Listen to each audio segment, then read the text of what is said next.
So on today's show, we will be talking about what we've been reading.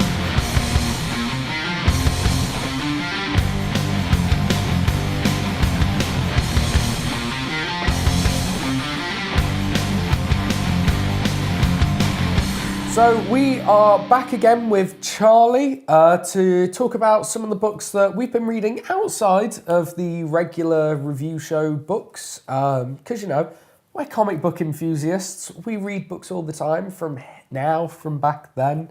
So I'll go first. On the last instalment of what we've been reading, I talked about Sinestro Corp Wars, which I was supposed to be going to the book club about. I missed it, but We won't hold it against you. Yeah, my views are out there now. But just after I'd read that, I had Green Lantern Rebirth arrive in the post, which is really bizarre ordering of reading, because this is really what comes first. It's the story of how Hal Jordan gets back from being Parallax and back to being a member of the Green Lantern Corps. It's written by Jeff Johns. This is his first... this is the start of what would become a 10-year-long epic of Green Lantern stories. And it is fantastic. It's a really good start for this character. Yeah. You get to know everything there is about him. You get to learn a bit about his past. I mean, if you've never picked up a Green Lantern book, even if you hadn't read any of the Parallax stuff, this makes sense. I mean, there's a bit of stuff with the Spectre that you might need to do a little bit of revision on, but apart from that, it makes sense. And you get some really good interaction with Guy Gardner and John Stewart. And I think most unexpected for me is you get some great interaction with the Justice League, especially Batman. And getting to see what Batman's relationship is with Hal Jordan is epic. It's just absolutely epic. So I would say go and pick this book up because it is brilliant. I mean, have you read it, I imagine? Yeah. I love all, like Jeff Johns' run of Green Lantern. Yeah, it's great. It's like you say, you have to hang in there with some things, like Parallax and all those kind of things. And they build on it as they go along, don't they? You just hang in there and you've got Cyborg Superman and the Anti-Monitor and all that, but you just kind of have to go with it, and it builds on itself into this beautiful epic as you go through all the trades, doesn't it? Yeah, no, it really does. And now that I've read these two, I know there's a couple in between that I haven't read, but are supposedly kind of with importance. So I think after these, I'm going to pick up Blackest Night, Brightest Day in trade, and then... War of the Lanterns? And then War of the Lanterns, yes. And then it's on to the new 52 lot, isn't it? Yeah. Yeah, so I'd definitely say if you haven't read Green Lantern and you're looking for a starting place, Rebirth is a really good place to jump on. I'd agree. So is there something that you've been reading recently that you'd like to talk about? Yeah, well, I mean, I have to read a lot of the monthly stuff as it comes out, so it's easy to get burnt out, particularly on like the big two stuff. So I like to just mosey around, see what else is going on.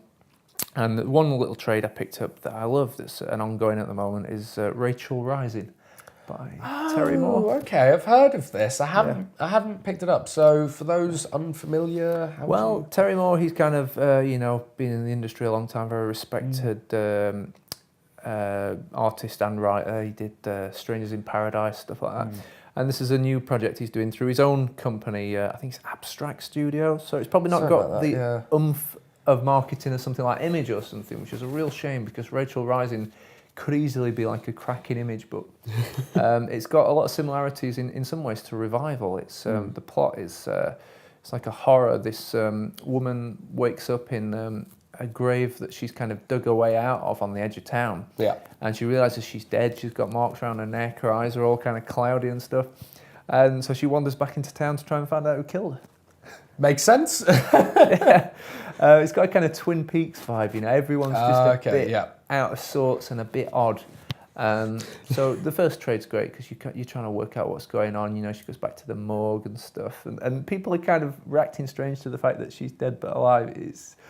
Everything's not as it appears, a very Lynchian type thing. And it's a great. I mean, it's black and white. It's beautiful line work from Terry Moore. He's such a great artist, and Trade 2's out now as well. Just finished that. But yeah, a great little series that really does deserve support because the guy's put in all his own investment into this to keep it going.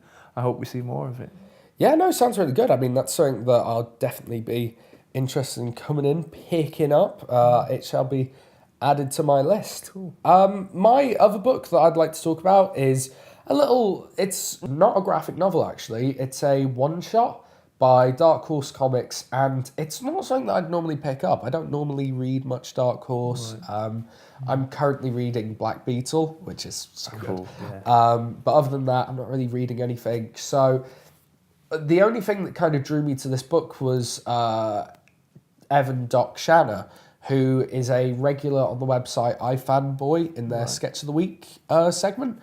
And I've always loved his artwork. It's very similar to that of Chris Samneen or, one of those kind of almost adopting the kind of Jack Kirby 60s vibe to their artwork. Sure. And the book's called Buddy Cops. And it's basically about this police officer from space who... he's an alcoholic, so they take away his right to patrol space. He's basically a Green Lantern. He gets pissed and they go, you can't be a Green Lantern anymore. You can be a member of the NYPD and you can keep your jetpack and your laser sword, but you're done in space. Yeah. And they partner him up with a 1970s android who was originally created for traffic paroling, and he got accidentally turned back on and is now a member of the NYPD. It's great. It is the most absurd premise, but you start reading it and it's hilarious. Like, it's so funny. It's one of the funniest comics I've read in a very long time. The artwork is fantastic. I mean, as you can see, it's really Chris Samneen-like. Yeah, reminds me of the guy who's the iZombie guy that's doing FF now. Oh, Michael Red. Yeah. A favourite here on the show. Yeah. It's very reminiscent of that kind of simplistic, but it's a style that I love so much, and that tied in with a bit of comedy is fantastic. And it's, in total, I think it's like 3 mini stories in this one book. It's $2.99, so it's on the short end of the price scale. It's what, $2.25? $2.25. Yeah. It's such a good read. Like, it's so much fun. I'm gonna lend it to you after this because you have to read it. It's hysterical. Buddy Cops, Dark Horse Comics, pick it up. Do you have one more book to talk to us about? Yeah, well, it's probably been out about 5 weeks now, something like that. Okay. But, The Trade of Resident Alien, another Dark Horse mini. Okay, yeah. Brilliant. I think, again, like a lot of the Dark Horse stuff, the issue 0 was originally in Dark Horse Presents, their monthly anthology. You get that, and then you get the mini-series all collected into one graphic in Resident Alien. It's just a great idea. It's 2 really nice guys. I met them at Kapow last year. Steve, I always get this wrong. I was going to say Paul Hogan, Steve Hogan, and the other gentleman, David Parkhouse maybe. But they used to do a lot of 2000 AD stuff, and really nice guys. And the premise is fantastic. It's kind of like Alien Nation meets Twin Peaks, if you can dig that. I think I can. It's an odd one, but I like it. Alien crash lands on Earth, typical kind of like X-Files looking alien guy, like a grey.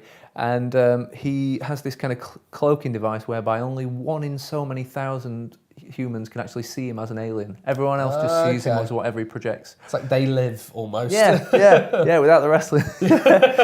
And they kind of just see him as just this old dude with a fishing hat. And he lives in this small town just fishing, keeping out of everyone's way. Yeah. But then this murder happens in the town.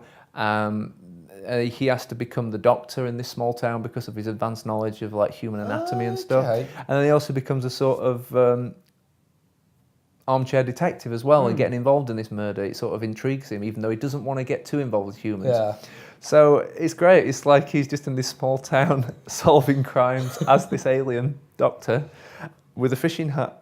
Fantastic. I mean, as I've said many a time on this show, I love a mini-series, and I'm always looking for something new. So, I mean, Resident Alien, I think I saw when it was coming out in singles, and it did intrigue me. I think it was just at a time where, as we all go through, it's a little bit tight on cash and you're getting a lot of books. So I think I missed it then, but if it's in trade, I know the Dark Horse comic trades are a little bit cheaper than the Marvel and DC ones. Yeah. I can't remember exactly, but it's quite a reasonable price. They're around the £7.50, £10 mark, whereas the DC and Marvel ones are like 14, 15 quid, which is crazy money, I tell you.